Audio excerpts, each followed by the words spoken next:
Hello, this is Wes Bridel, and this is another Kingdom Calling Economic Update video. This is part 2, hyperinflation, deflation, currency wars, what is going on out there, and this is the international version. The last video we talked about stuff going on internally in the United States. All of these videos are follow-ups to the Coming Storm video, which we did in November 2009. And if you haven't seen that, you really need to go and watch that. There's a link near this video to watch that for free. And that will give you the big picture, because this is just going to talk about small things that have been happening in the last month. In that video, you'll notice a lot of things we talked about have happened already. There's more to come. So let's jump right into it. The Institute of International Finance, which is 420 leading world banks, recently called for a new currency regime. The whole world runs on a US dollar world reserve system. So a lot of international finance is conducted in US dollars. So even if two countries, they don't use the dollar as their currency, they will still make exchanges between themselves with the US dollar. So many countries around the world hold US dollars. I think US dollars make up 65% of the world reserve currencies. The euro is the number 2 currency, but the US dollar is far and away the biggest currency. So not only countries, but also large corporations, large international corporations hold a lot of dollars. And some wealthy, some financial, institutions, money managers, hedge funds will hold a lot of dollars because it's the world reserve currency. However, more and more people have been calling for that to end, and here, 420 leading world banks just called for that here in the last week or so. Brazil's finance minister recently said, "We're in the midst of an international currency war, a general weakening of currency. This threatens us." And so they turn around and they put a new tax on foreigners buying their bonds. You have countries all around the world. I saw the number 25, I haven't verified that. Countries around the world are doing things to manipulate their currency in order to make their currency less valuable. This is stealing from the poor and the middle class of a country and many of the rich. There's certain people that do very much benefit from this, but this is what's going on around the world. We're doing it. Of course, China's in the news for doing it. Sure, they do it, but so do we do it. Japan has just done some massive quantitative easing here recently. We have a lot of countries around the world who are, many people call it the race to the bottom. Everyone trying to make their currency worth very little. This is going to have devastating effects. This is very unstable. It's going to cause some instability in world economics. It's not going to turn out well. The World Bank chief Zolik on this currency war says, "If one lets this slide into protectionism, we run the risk of the mistakes of the 1930s. So if countries, again, become more and more nationalistic and start doing things for their own interest against the interest of others, then all of a sudden trade between countries shuts down." And that is a big part of what happened in the 1930s with the Great Depression. So it's looking like that could happen. Only right now the world is far more interconnected than it was back then. So a shutdown in world trade is far more devastating, will be far more devastating than it could have been imagined in the 1930s.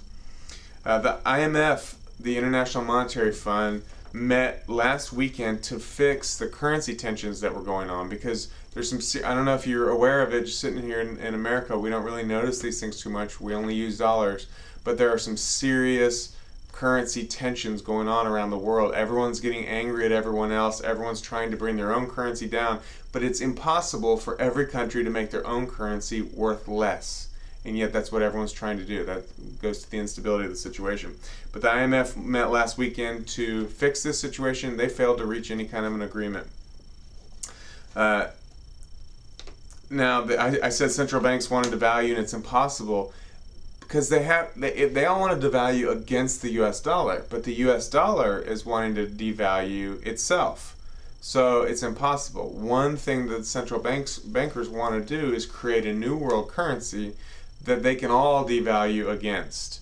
That absolutely gives up the sovereignty of our own country. I don't even know that that would work, as the theory would go, but I guess it's an idea that many central bankers have. The market, however, looks at the history of the world and says, this new government that you want to create that's in charge of us all, they're not any more dependable than any of these other governments that we already have making decisions for us. But there is a thing, gold, that has existed forever, that has always been money, that can't be faked by the governments of man. And so the market has been saying, this is what we believe in. Jim Rickards talked about this recently, and so you've seen gold just going through the roof. It's going to continue to do that, with obviously some corrections along the way. Let's see. Moving on to Ireland. Ireland just had a huge bank bailouts. If you're not aware, they bailed out Anglo-Irish, and it cost 20% of their GDP. That would be the equivalent of the United States spending $3 trillion to bail out, say, a Bank of America. It's a massive amount of money. They've now nationalized 4 banks. They have serious problems in Ireland, and they're not going to be able to get out of this. It's interesting to look at the difference between the way Ireland has tackled this situation versus many of the other countries in Europe, such as Greece or Italy or Spain or Portugal. Those countries have talked about austerity, they've talked about tightening their belt, they've done some things, but Ireland really has gone to work on this very hard. However, they're actually being punished by the market because they're in trouble, and that's the problem with not only Europe's situation, but the U.S. situation and the situation really in the entire world economic sphere right now. There's no right answer. There's no easy answer. It's not like one party. I think a lot of people feel like the Republicans can come in November and they're just going to fix the situation. That is absolutely not going to happen. They can perhaps not make some of the crazy mistakes that have been done over the last year, but there's no easy fix for this right now. The only way out of this is pain. And the question is, are we going to accept a deliberate pain and that will take years of us to get through, or are we going to try to fight it, and then have far worse pain because we refuse to accept the reality? And of course, you know, with politicians, that's exactly what's going to happen. They're going to try to fight it, try to find an easy way out, and it's going to be more and more painful when it finally hits. Portugal's 3 ex-finance ministers warned recently that they're going to need an IMF bailout. You know, that's nice to hear them say that, official people from the country say that. The reality is all those countries are going to need it. They don't have the ability to print euros the way our country does, print dollars, so they're a lot more stuck, and they're going to need bailouts. There's no way around that. So again, I already kind of mentioned this, but we're getting on China for manipulating their currency.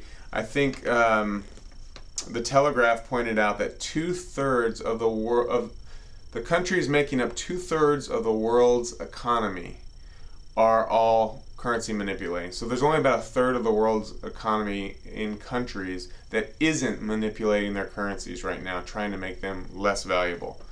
Even countries like Switzerland, who's supposedly known for having a strong currency and not doing these kind of shenanigans, they've been out. It didn't work for them. But this is going on everywhere.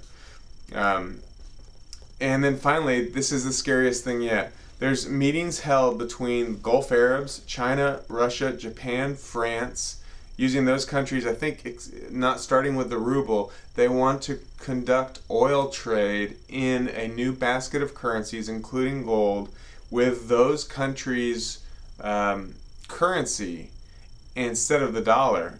That is a massive thing. We talked about this in the coming storm. This is a huge development because the world runs on oil. That's a massive business. If dollars aren't needed for that, it's going to be catastrophic. They understand that. Our country understands that, but they look at it like, look, this is the way we got to go. We don't care.